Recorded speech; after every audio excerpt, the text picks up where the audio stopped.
Thank you, ma'am. I'm Pragnya from CNS Bangalore. So my topic is multiple and efficient pathways for anisotropic photoluminescence. How to get anisotropic photoluminescence, how to modulate from the nanocomposites by using soft materials. So, So I have worked mostly with the liquid crystals. So there are different classes of liquid crystals and their applications, varying their different shapes and how they self-assemble. So in the microscopic way, so you get different kind of liquid crystals. So, and liquid crystals have a variety of applications, starting from the displays to drug delivery to the surfactants to any kind of application that you can think about, liquid crystals can do. So why, like, what the speciality with nanomaterials? So generally here I have used a pneumatic liquid crystals. So pneumatic liquid crystals are the simplest ones. So they do not have any positional ordering. They have only the orientational ordering. So most of the molecules oriented along to a particular direction, that is called the pneumatic director. The main important thing of this liquid crystals, they are anisotropic materials, like optically anisotropic, that they have two different refractive indices, like mostly pneumatics. So if you're coming to the, they have orientational ordering, they have anisotropic permittivity, like along the long axis, they have a different permittivity, and along the short axis, they have a different permittivity. The main important thing is you can just easily tune them by applying a small stimuli. So why nanomaterials? Because liquid crystals have a variety of applications to enhance their functionality. So to add multifunctional properties to submaterial, and how to enhance the inherent properties of liquid crystals. Also, we know that liquid crystals have orientational and positional ordering. So we can transfer this orientational and positional ordering to the nanomaterials and get different properties, and of course easily can tune the nanomaterial property, which is difficult. But when you tune the liquid crystalline property, the properties of nanomaterials also get tuned, that I'm going to show. So mostly I will my applications are like how to get liquid crystal displays, different displays. We know the display technology use liquid crystals. So this is like you sandwich this liquid crystalline molecule, which call it's a planar twist geometry. So it is sandwiched between two perpendicular polarizers. So when you send a light, so this are optically they're active. So they modulate the light in such a way that the light coming in this direction can pass to the perpendicular polarizer. So you get a bright state. But when you apply an electric field, they get a homeotropic alignment. So now they are not optically active. So when you send the light, the perpendicular light get blocked and you get a dark state. So mostly the bright and dark states combination gives you the display. But how you get a different color displays and all. So the backlights mostly white. So there are liquid crystals. They each are the pixels designed by the display device. So then you have color filters, which gives you a different color. But yeah, for liquid crystals, they are passive matrices. So you always need two perpendicular polarizers. So these polarizers always block the backlight. So generally, because of the presence of polarizers, the light coming throughput is very low. So to enhance the light quality, you always have to give, generally now, the LED backlights, which gives you a good color rendition. So these colors actually, to produce this, you need very high voltage or very high field. So because of that, so you can see a good color renditions. But nowadays, these LEDs are also like replaced with the quantum dots, like backlights. So coming to my motivation of my work is, can we make this liquid crystal self-emissive? So in such cases, you do not need to address each pixel with the LED backlight, and transferring this always you always have as the liquid crystals are passive matrix, you always needs the polarizers. So can we transfer the structural anisotropy of LC to the emission itself? So you no need to have polarizers. So that will solve half of your energy problem, and also making this highly emissive and fast switchable devices. So coming to the liquid crystal that I have used, this is a simple liquid crystal which shows a nematic in room temperature. But the main important aspect of this liquid crystal is this is a dual frequency material. So what is a dual frequency material? So liquid crystals are dielectric materials. You know, when you apply electric field, the delta epsilon, the anisotropic permittivity with the electric field gives a torque which aligns them to homeotropic. But when you remove the field, it actually comes back because of the elastic nature and the anchoring forces. But it takes a longer time. That's why liquid crystal display devices have a problem which takes longer time to switch up. But this liquid crystal can work to different regimes. So at low frequencies, they are positive material, but at the high frequency, they are negative material. So negative anisotropic material. So when you apply an electric field at the high frequency, it just comes back. So now there is a torque acting to come back. That's why it switches is very faster. So in the microseconds, you can switch the display.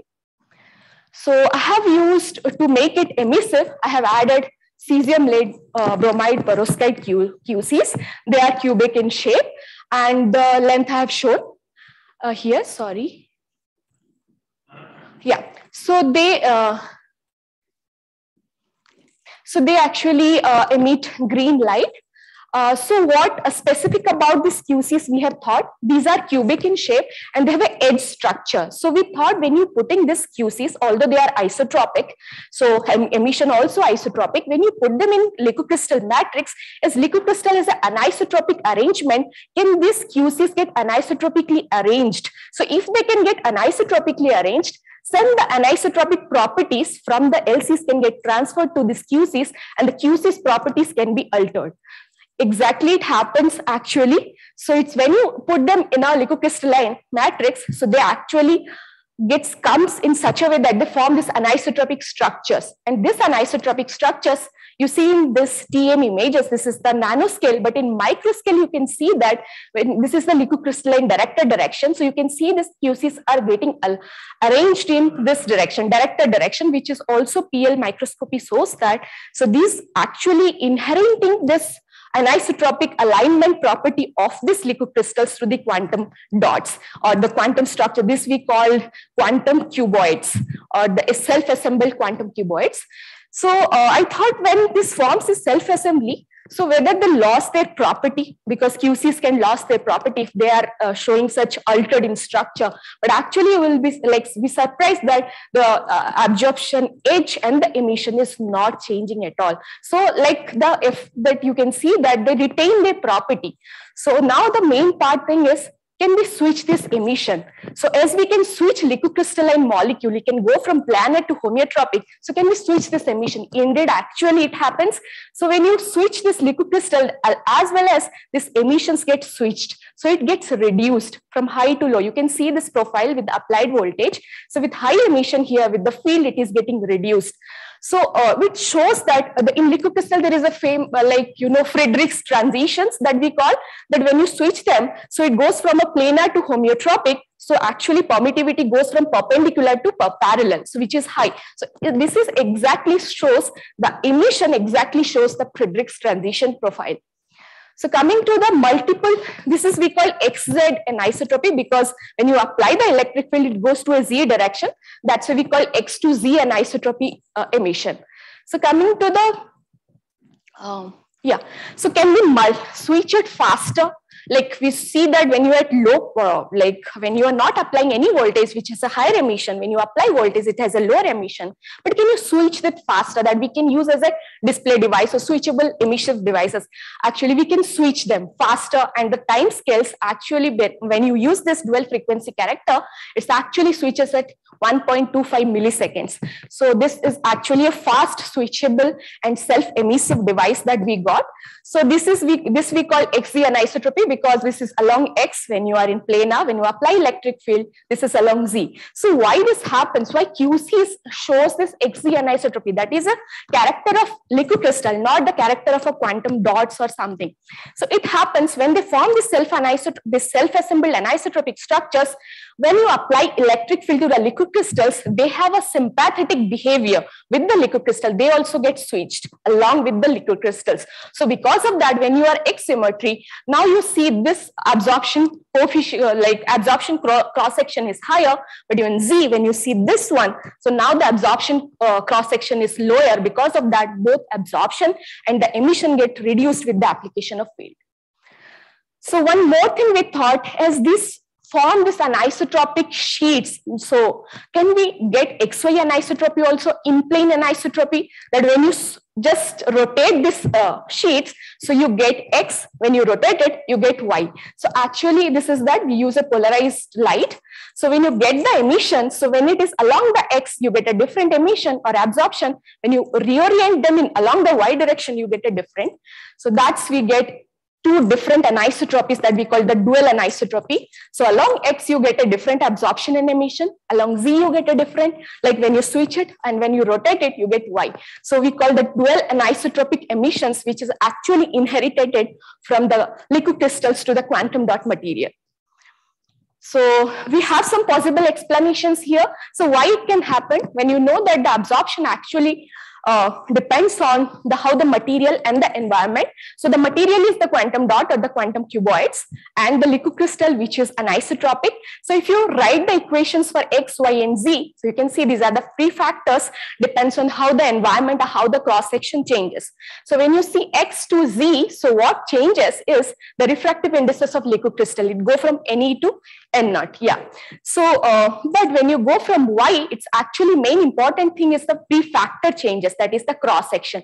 So the NE to N naught change is very small. It depends on the birefringence of the material, but Phi1 to Phi3 changes is a higher. That's why you see a larger change in XY. So these are the temperature dependent studies I have done with this anisotropic calculation. The main thing I will show here is this one, the delta A XZ, that is the absorption anisotropy along XZ with varying temperature. You can see it. It starts, it's increasing and saturates with decreasing the time. This is isotropic. So you see that this actually behaving like an order parameter, how a liquid crystal order parameter works. So generally order parameter calculation, you use the enthalpy or the here latent heat calculation, or you use DAC, but actually you can also use this absorption for this to study the order parameter of the liquid crystal. So one more topic is the modulation with the field. Here I have shown modulation with light, how you can change the photoluminescence coming out from this nanocomposite by using a light. So light can modulate the light. Yeah. So that's the photo-driven shape transformation that technique we use. That is this is a photoisomerizable, we called it EPH or ASO. So when you shine the UV light, it's saying this is conformation, goes to trans to cis. When you switch it off, it automatically comes back. It's called thermoback relaxation. But also you can drive it faster with DC bias or blue light. This has many applications like smart textile, biosensing, everywhere. But here we use, when you use this trans with the liquid crystals, it stabilizes the nematic phase because the structures are very similar. When you shine the UV, it actually goes to a cis. So actually destabilize the phase, goes to a isotropic phase. So how we use it?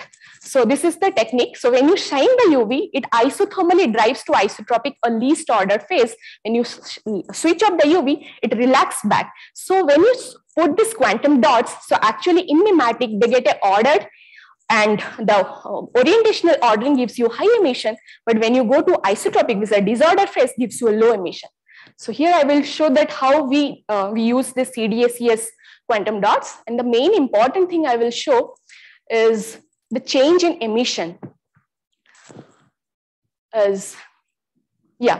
So you can see that when you not applying any UV, the emission is higher. When you shine the UV, the trans goes to cis, that is nematic to isotropic, a disordered phase is giving a low emission. When you switch it up, it again goes back. And the changes are not small. These are 45%. It is like how you create the polarizer difference of 50%. It's nearly 45% change in photoluminescence you can get. And that also we have got a switch out of it. So you just shine the UV light, you get a low emission. And when you switch it off, you get a high emission. So that's a photo modulated photo device. We have got it. So when you shine the UV, you can see that you get a low emission, and off it and comes back. So you can do it for a multiple time. This is called a static free PL switching device that we have got. And the important thing, one more is like how to effect of the polymer also on this material that we have got. So generally these QDs, if they are like spherical in nature, they do not self-assemble how this cuboid self-assemble. So that's why what we have used a polymer in a monomeric form. So with the liquid crystals which have an anisotropic, orientational anisotropic, which transfers this orientational anisotropic of LC to polymer. So polymers also get an isotropic alignment. You can see these orientations, and here the important thing is this polymers actually captures the QCs or the QDs in such a way they align self-assembled in an anisotropic manner, and this anisotropic arrangement also gives different anisotropic emissions and absorptions. So one more, so when there is no polymer, you see So when there is no polymer, you get a low emissions because of the thermal fluctuations. But when you add the polymer, it actually stabilizes the system. So you get a higher emissions, and also you can see that with the polymer, the anisotropic switching of the fluorescence gets enhanced. So nearly 30% enhancement of fluorescence switching. So this actually result shows that the soft materials have a vast way of modulating this nanomaterials. So you incorporate any nanomaterials. So if you want to inherit the property to LCs, or LC giving their property to modulate their property, that's actually a very interesting that we have seen. So we have got dual anisotropic characteristics from this isotropic quantum cuboids, which is fast switchable display devices. We can use it, and also we used a light to modulate the PL and enhancing the PL and the anisotropy by incorporating polymer. That's my work. So thank you.